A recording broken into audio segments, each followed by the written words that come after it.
Good afternoon, and welcome to the Green Dot Corporation Second Quarter 2025 Conference Call. All participants will be in listen-only mode. Should you need assistance, please signal a conference specialist by pressing the star key followed by 0. After today's presentation, there will be an opportunity to ask questions. To ask a question, you may press star, then 1 on your telephone keypad. To withdraw your question, please press star, then 2. Please note, this event is being recorded. I would now like to turn the conference over to Tim Willi, Senior Vice President, Finance and Corporate Development. Please go ahead. Thank you, and good afternoon, everyone. Today we are discussing Green Dot's second quarter 2025 financial and operating results. Following our remarks, we'll open the call for your questions. Our most recent earnings release that accompanies this call and webcast can be found at ir.greendot.com. As a reminder, our comments may include forward-looking statements and expectations regarding future results and performance. Please refer to the cautionary language in the earnings release and Green Dot's filings with the Securities and Exchange Commission, including our most recent Form 10-K and 10-Q, for additional information concerning factors that could cause actual results to differ materially from the forward-looking statements. During the call, we will refer to our financial measures that do not conform with generally accepted accounting principles. For the sake of clarity, unless otherwise noted, all numbers we talk about today will be on a non-GAAP basis. Information may be calculated differently than similar non-GAAP data presented by other companies. Quantitative reconciliation of our non-GAAP financial information to the directly comparable GAAP financial information appears in today's press release. The content of this call is property of the Green Dot Corporation and is subject to copyright protection. Now, I'd like to turn the call over to Bill. Good afternoon, and thank you for joining our second quarter 2025 earnings call. Today, I will start with some comments on the quarter and then turn it over to Chris for an update on our business development and go-to-market efforts. Jess will then discuss our financials in more detail, and I will conclude with some final comments, observations, before taking your questions. Now, let's turn to the quarter. It was a strong second quarter with results continuing to outpace our expectations. Adjusted revenue was up 24% and adjusted EBITDA was up 34%, both ahead of plan, which Jess will provide more detail on shortly. The team remained focused on strengthening our revenue engine by signing and launching new partners in the quarter, driving scale and savings in our operations, and investing in our infrastructure to support customers and partners while ensuring that we can manage sustainable long-term growth across the enterprise. Our embedded finance platform, ARC, is seeing continued momentum and increasing demand. During the quarter, we launched new products including Samsung's Tap to Transfer feature, which has generated impressive engagement to date. We made progress preparing to launch other new partners like Crypto.com, Dolphin Tech, and more. We continued building a strong and healthy pipeline to fuel future scalable growth. I am also pleased to touch on the improvements we're making to transform our bank and balance sheet into profit generators. We repositioned a portion of the balance sheet earlier this year and intend to make additional changes in the coming months to further improve yields and overall profitability. To expand on this a little further, over the last few years, our balance sheet strategy was focused mostly on managing risk and liquidity as we work to improve our operating infrastructure and areas like compliance and risk management, areas critical to the stability and success of our business. We are pleased to report we are making progress addressing operational challenges and vastly improving our risk and compliance functions. Without losing sight of these needs, we have also been able to turn attention towards optimizing the profitability of our balance sheet while maintaining a conservative risk profile. Given the growth we are planning for in embedded finance, We expect to generate deposit growth and make those deposits work for us. As a sign, new partners, we're putting greater emphasis on structuring partnership to prioritize and maximize the returns we earn from our balance sheet, not just the traditional fee revenue that we have historically focused on. Over the last couple of years, we have talked about our investments in compliance and risk as areas of competitive advantage, which we still believe to be true. Just as important, that competitive advantage will not only generate new partners, but also balance sheet growth. With a focus on improved profitability of the balance sheet, I am confident we will earn an attractive return on the investments we made over the last several years. Now, let me turn it over to Chris to provide an update on our business development and our go-to-market efforts. Chris? Thank you, Bill, and good afternoon, everyone. As Bill mentioned, we continue to build on the momentum we saw in the first quarter. The second quarter was busy with new business wins and partner launches and collaborating with our BaaS, retail, and GDN partners on new initiatives to deliver mutual benefit and growth. Let me touch on several of the more noteworthy developments during the quarter. During the second quarter, we partnered with Samsung to introduce Samsung's tap-to-transfer capability, which has generated impressive engagement since launching, and we're working closely with Samsung to develop future enhancements, which we look forward to sharing more details on in the coming months. With tap-to-transfer, Samsung Wallet's nearly 12 million U.S. users can quickly and seamlessly transfer funds from Samsung Wallet to any other digital wallet or contactless debit card with the simple tap of 2 mobile devices. We also signed a new BaaS partnership with Credit Sesame, a sizable and innovative consumer brand focused on financial and credit wellness. That has the potential to be a significant BaaS partner when fully implemented.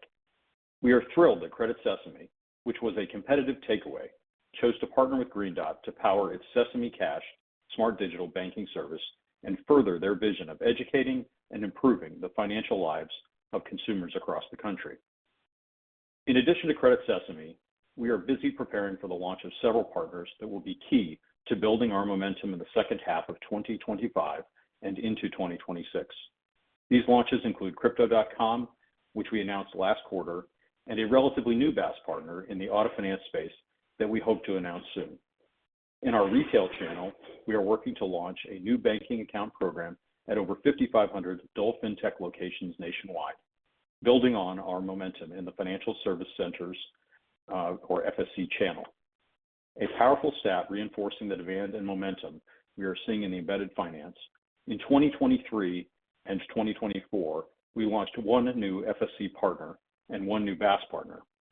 In 2025, we expect to launch 7 new partners as our business development momentum translates into new wins, more onboardings, and higher revenue.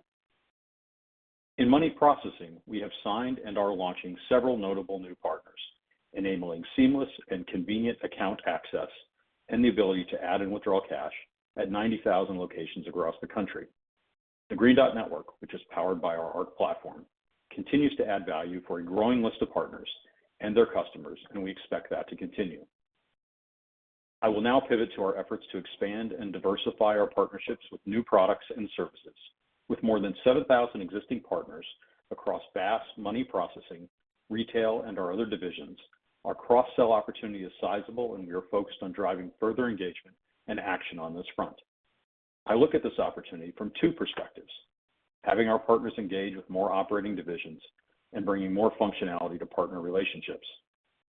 For example, a major retailer and pharmacy that recently signed a 5-year renewal to utilize our earned wage access capability, a product that shows significant growth potential, is also a money processing partner in the Green Dot Network.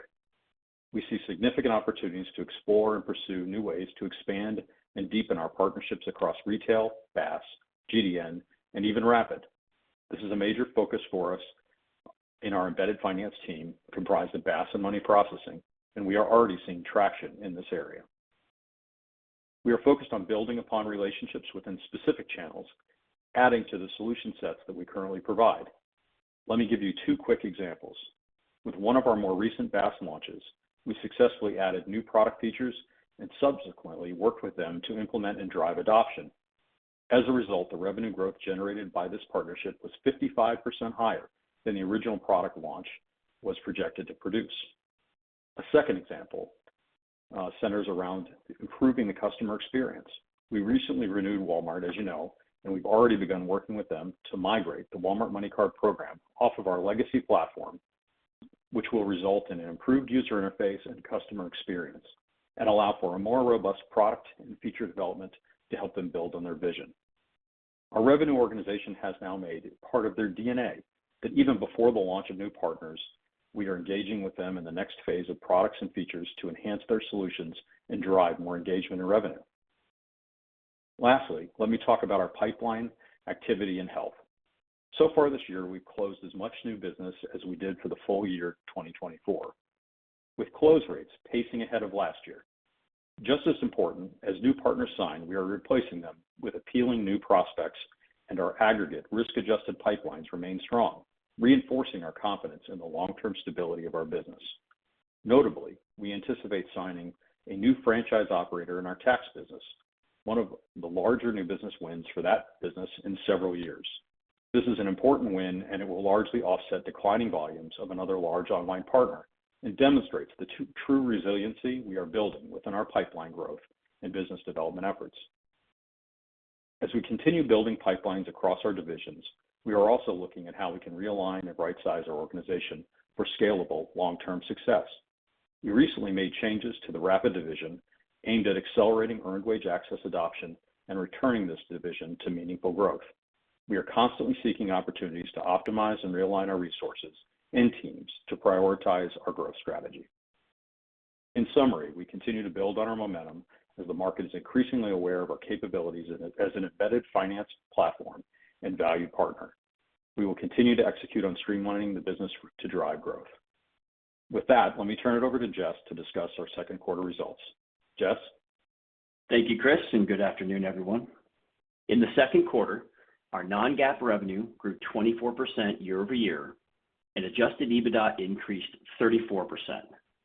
Growth was primarily driven by our B2B segment and higher interest income, alongside continued expense management efforts and some favorable timing factors.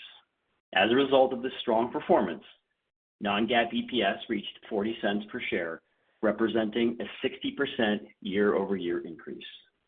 Now let me touch on the factors that influence the performance of our segments. Refer to our press release and quarterly slide deck for segment results and key metrics. First up is our B2B segment, which is comprised of our BaaS channel, powered by our ARC platform, and our Rapid Employer Services division. Revenue growth of just under 40% continues to be driven by a significant BaaS partner, along with growth in the rest of the BaaS portfolio. Key operating metrics within the BaaS channel, such as active accounts and purchase volume, continue to show solid increases as we collaborate to drive growth with existing partners and launch new ones.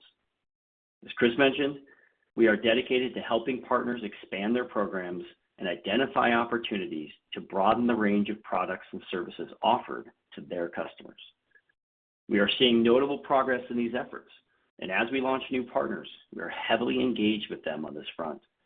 Based upon the success we are experiencing with existing partners, coupled with a pipeline of new launches and prospects, I'm optimistic that we will continue to see momentum in the BaaS channel. Our Rapid Employer Services channel continued to experience revenue declines due to decreased active accounts and volumes, primarily because of challenges faced by our larger staffing industry partners. As previously discussed, the staffing industry, one of our largest verticals, has struggled for nearly 2 years and hasn't recovered. Although there is optimism about stabilization, we haven't seen a rebound. However, our year-to-date sales performance in PayCard outside of staffing verticals has been strong compared to last year, positioning us for growth once the staffing sector stabilizes and recovers. We have a new leader in this business, and she's currently right-sizing sales and support personnel to refine the approach to the traditional PayCard market while shifting resources to place a greater emphasis on earned wage access, or EWA, to ensure that we capitalize on that market which is a logical extension to our current pay card offering. Overall, the B2B segment experienced approximately 45 basis points of margin expansion due to improved profitability in rapid employer services, while BaaS margins were generally flat with last year. The improvement was driven by overcoming deconversion headwinds, achieving revenue growth in the BaaS channel, renewals of key partners in 2024 that provide for improved economics, and focusing on efficiency and scale. Notably, we significantly reduced transaction losses, fraud management expenses, and costs in our customer care operations in the Rapid Employer Services division, resulting in profit growth for that operation despite the decline in revenue. Although we usually discuss the corporate segment last, I want to highlight our bank interest income growth. As Bill mentioned, optimizing our balance sheet and increasing interest income has become a key operational strategy. This year, we have already repositioned a portion of our securities portfolio and plan to invest more of our cash in the coming months. By improving our asset mix and growing deposits in our BaaS business, interest income should become a more prominent part of the story. In Q2, corporate segment revenues, consisting primarily of interest income net of partner interest sharing, grew year over year due to rate cuts in the second half of last year that improved the balance between yields on our cash and investments and interest shared with partners, as well as an improved yield from our bond repositioning. This top-line growth comes with little to no incremental costs. Expenses in the corporate segment were up modestly due to some increases in technology-related costs, as well as modestly higher bonus accruals with our improved earnings performance. Next is our money movement segment, which includes our tax processing business and our money processing business. The tax business outperformed our expectations in the second quarter as we continued to benefit from the expansion of our taxpayer advance programs and a favorable mix shift in distribution channels that resulted in higher revenue per transaction. Year to date, refund transfer volumes declined year over year, mainly due to reduced activity from a major partner in our online channel. Since our online channel generates lower revenue per transaction, this decline has been offset by higher volume from our professional channel, which is more profitable on a per transaction basis. For the first half of the year, profits from this division are up over 10% versus last year, and we are confident that the tax business will exceed our original expectations for the year. We are working on building out numerous new products and services and adding new partnerships that broaden our product set for the 2026 tax season to help build on the momentum in 2025. Revenue in our money processing business, driven mainly by cash transfer volumes on the Green Dot network, declined modestly this quarter, primarily due to an 8% decrease in transactions, driven by softness in both our consumer segment active base and third-party programs. While active accounts in our consumer segment have continued to stabilize because of the ramp in new financial service center partners, these programs, at least for the time being, generate fewer reloads per active account than our branded programs in retail, which continue to experience consistent mid-teen percentage declines. Third-party cash transfers were down 2% year over year, largely because of lower volume from two partners whose activity yields lower revenue per transaction. If we exclude those two partners, third-party transactions actually grew by 5%. This shift away from low revenue transactions led to an 8% increase in our average revenue per transaction compared to last year, helping to partially offset the overall revenue impact from lower transaction volume. With money processing operations more closely integrated with the BaaS business under the ARC brand, we expect to keep a healthy and active pipeline of potential partners. This, together with recent launches of new cash transfer and digital disbursement partnerships, including Samsung, a solid schedule of additional launches anticipated through the balance of 2025, and continued improvement in our consumer business, gives us confidence that we are well positioned to continue building on our momentum from previous quarters. Profitability in the segment remains strong, with margins up approximately 45 basis points. Margin improvement in money processing, due in part to favorable mix shift, offset some slight declines in our tax business which had outsized margin gains a year ago. Now I'll turn to our consumer services segment, which is comprised of our retail and direct channels. While the consumer segment remains under pressure due to secular headwinds in the retail channel, segment revenue and active account declines continue to moderate relative to prior years. This improvement is largely due to our partnership with PLS and efforts to enhance customer experience, functionality, and retention. The PLS partnership has positively impacted the retail channel, with active accounts flat with last year.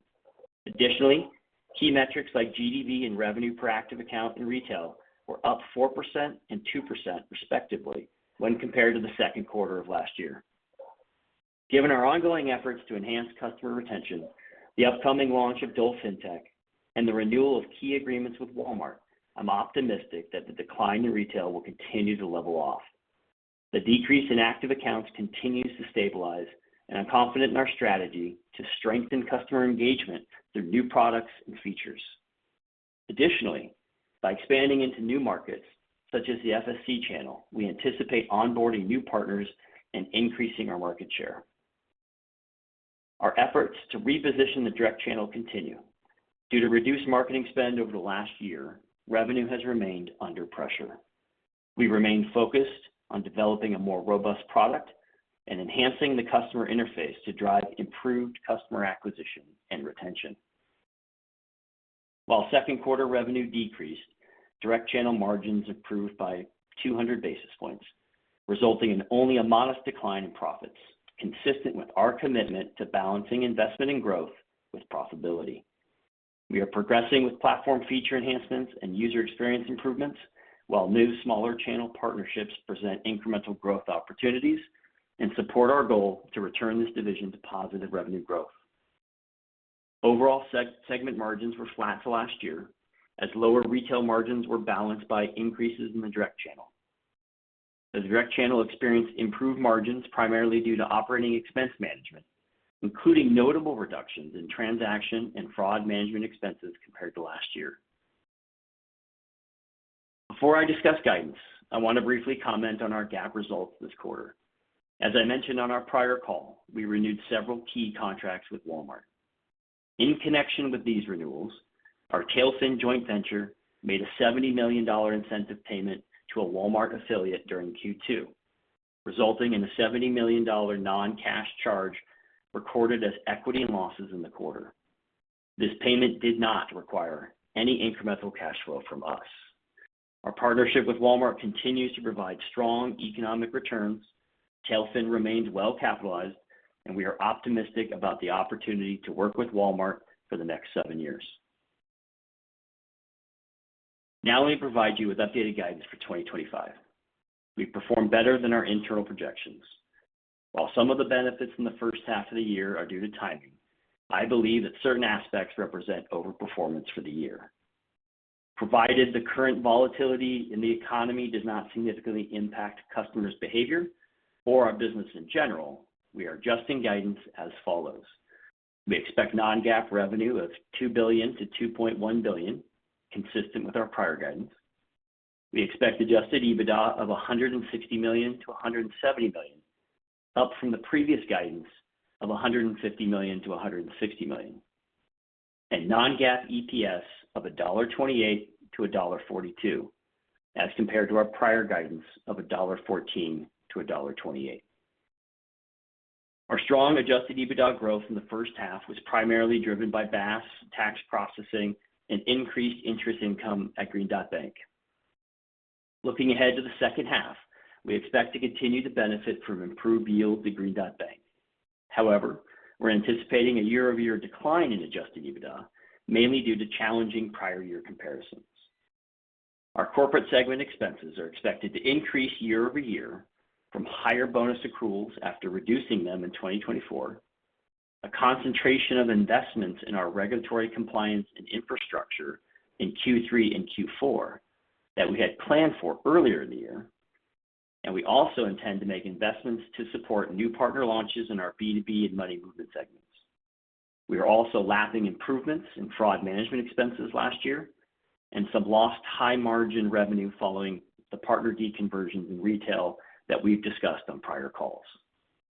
Additionally, we have lowered the outlook for our money processing division as new partner launches are ramping at a slower pace than anticipated, and we are taking a more conservative stance on the outlook for our rapid employer services division, as we are not yet seeing stabilization in our larger staffing partners.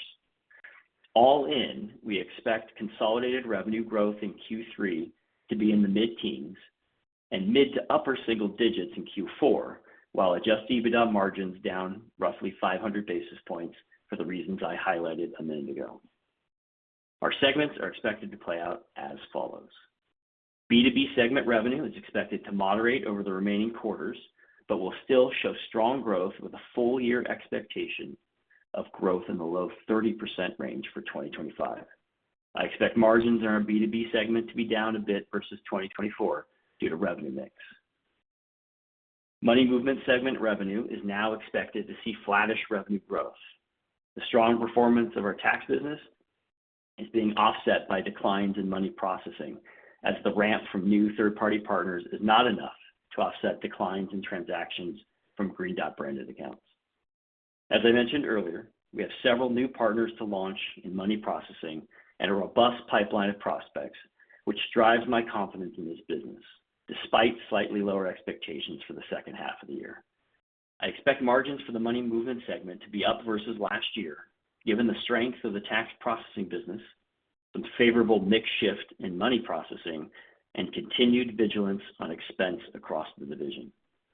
Consumer segment revenue is projected to decline in the low double digits, with a sharper drop in the fourth quarter due to discrete revenue items that benefited Q4 2024, such as breakage and project-based revenue.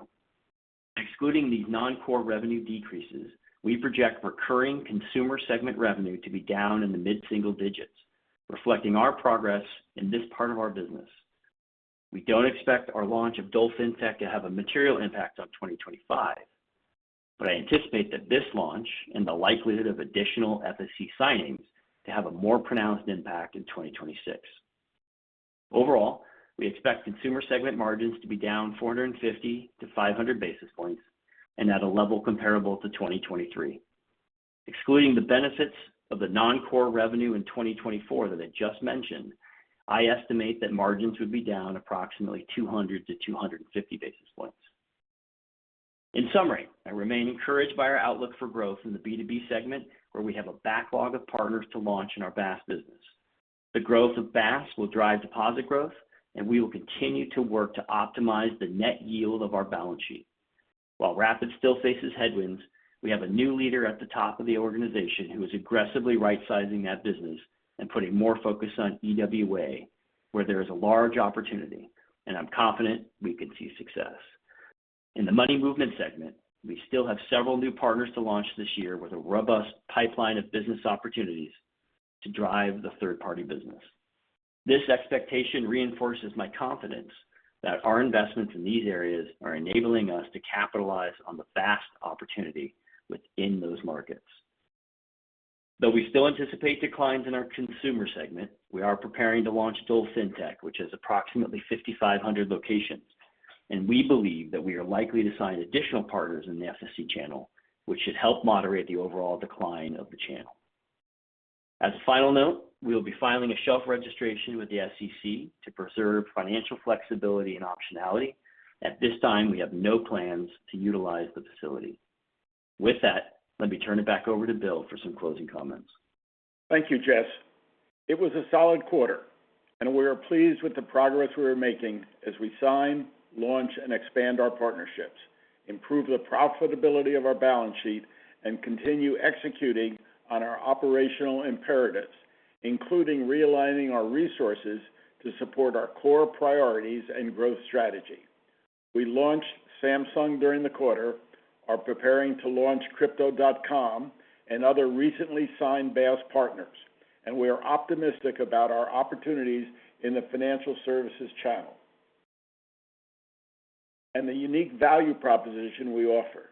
Just as important, those customers that we have worked with for many years continue to place their trust in us to help them deliver on their own aspirations for embedded finance, and we are thrilled that they recognize the value of partnering with us. The last several years, the company has undertaken numerous initiatives and made substantial investments to position Green Dot to return to sustainable, predictable growth. We have made investments to modernize our technology infrastructure, build a more robust platform of products and services, and bolstered our business development efforts with new and existing partners and a healthy pipeline. The organization is also focused on continuing to make investments to ensure our infrastructure can support the requirements of a growing customer base, including critical areas such as onboarding, customer care, and risk management. Green Dot is becoming a proactive, adaptive, and resilient organization. As partners come and go, our foundation continues to strengthen with more partners, a stronger pipeline, and more powerful and efficient platform, making us less susceptible and more resilient to market dynamics and partner decisions and circumstances. Over the last several years, we have become a more proactive, decisive company and have ensured that we have a better lens into our operations, our partners, and our customers, enabling us to adapt as needed with a higher probability of success. As one partner sees declining volumes, we effectively replace and continue growing revenues through other partners. We were in a very different position just a few years ago, and I commend the team for their work to get us here and look forward to continuing that growth momentum. I am increasingly confident we are positioned to win in the embedded finance market and would like to thank the team for all of their hard work serving our customers, partners, and stakeholders. With that, we are happy to take your questions. We will now begin the question and answer session. To ask a question, you may press star, then one on your telephone keypad. If you are using a speakerphone, please pick up your handset before pressing the keys. To withdraw your question, please press star, then two. At this time, we will pause momentarily to assemble our roster.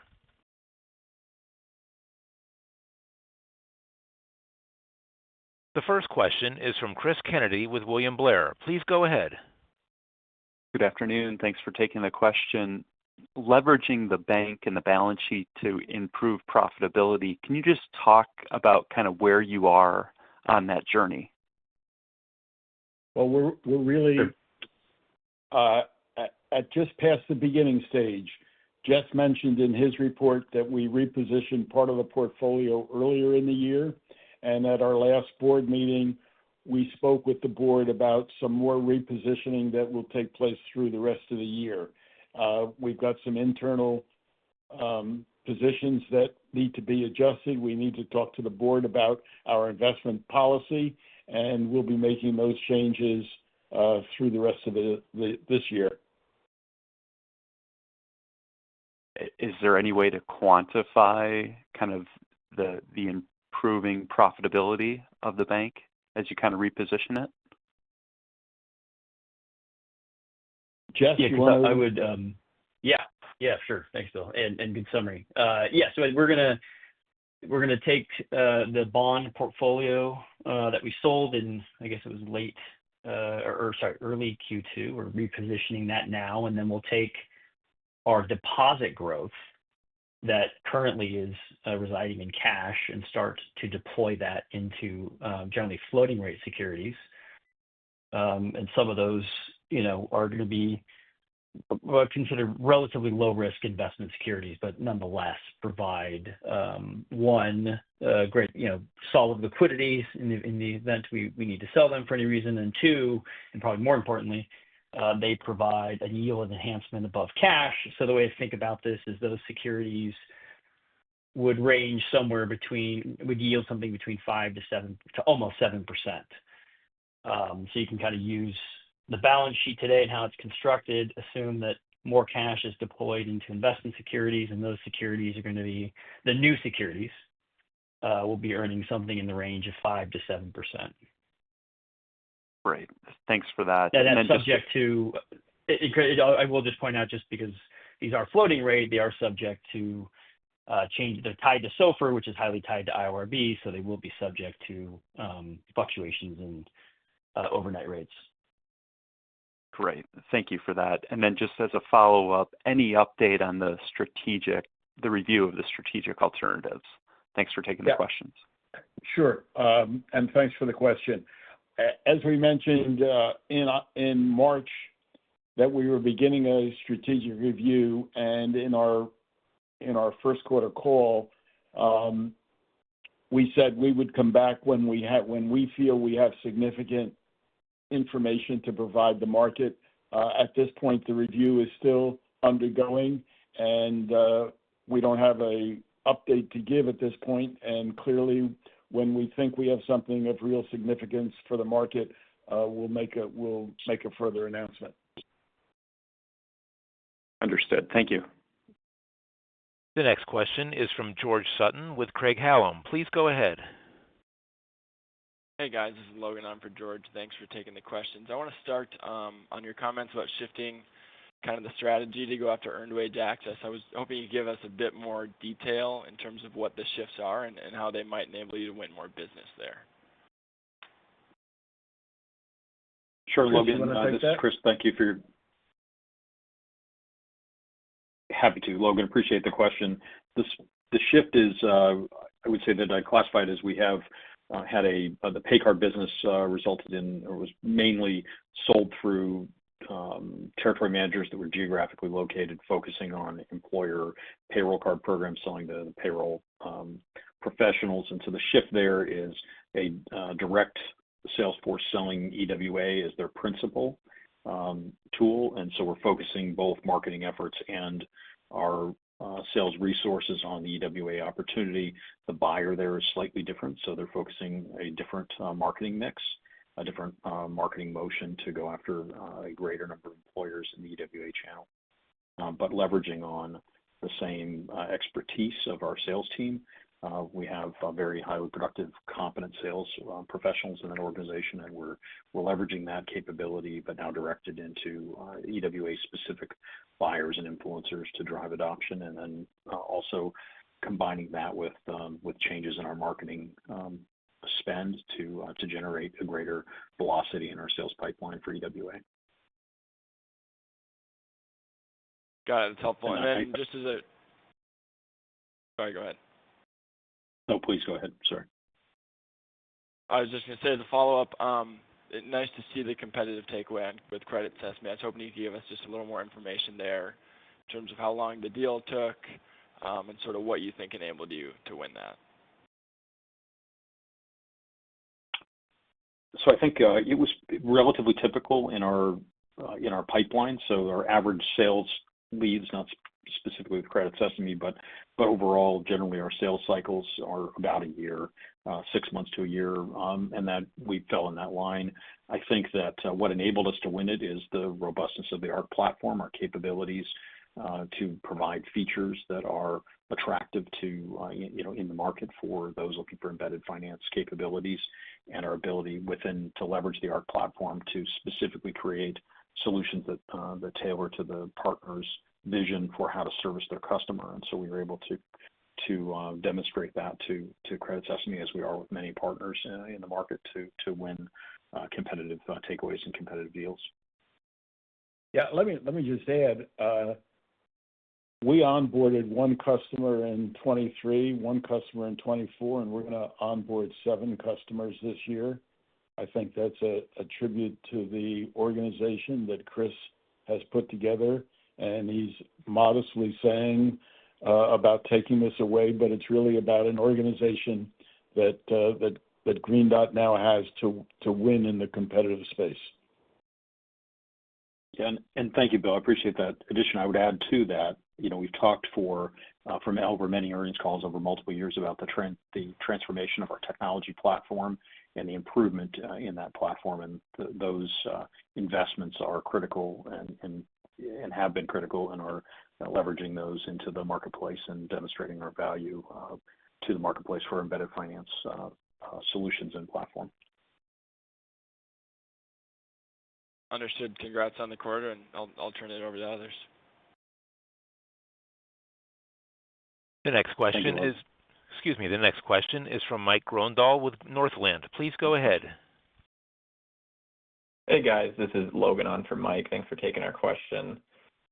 First, it was nice to see adjusted revenue and EBITDA up 24 and 34% year over year. Can you guys provide some additional color on what's exactly driving that growth from existing B2B partners and any feedback you're receiving from partners? Thanks.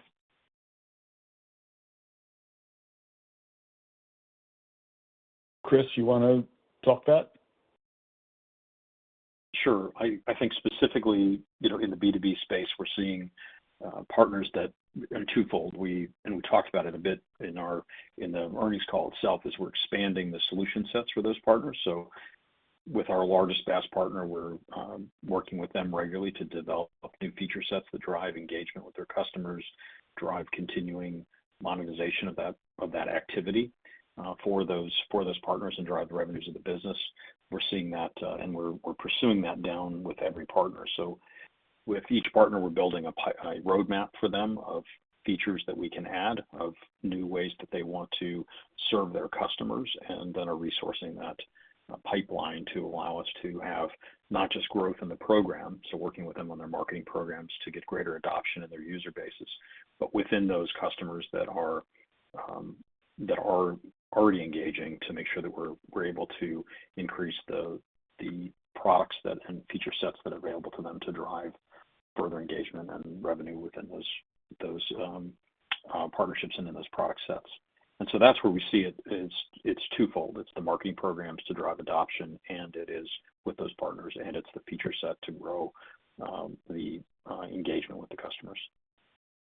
And I would just add that, I think, Chris, you've also been successful in some of your renewals where you've been able to increase the overall economics through the long-term renewals, in addition to driving engagement, et cetera, with the underlying base of consumers with those partners. Yeah, thank you. Yeah, thank you. I think go ahead. No, I was going to say thank you. That was very helpful color there.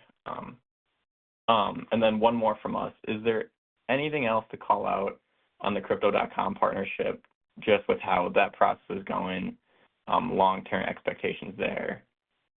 Yeah, thank you. At this point, I think we're very excited about the possibilities of that partnership. We think that there is a long-term roadmap that we can continue to provide value for Crypto.com and to their customer base, and so we look forward to working with them on that. And the teams are working closely and in concert to be able to bring our current solution set to market. I think both parties are very excited about the partnership and our progress to date. So nothing to share other than that. I think we believe it's the right basis for a long-term successful partnership. Got it. Thank you, guys. Congrats on the quarter. Okay, thank you very much. Well, that concludes the questions we have, and I want to thank you for attending our earnings call and the questions that you asked. We're all pretty optimistic about the future of Green Dot, so thank you very much, and I hope everybody has a good evening. The conference is now concluded.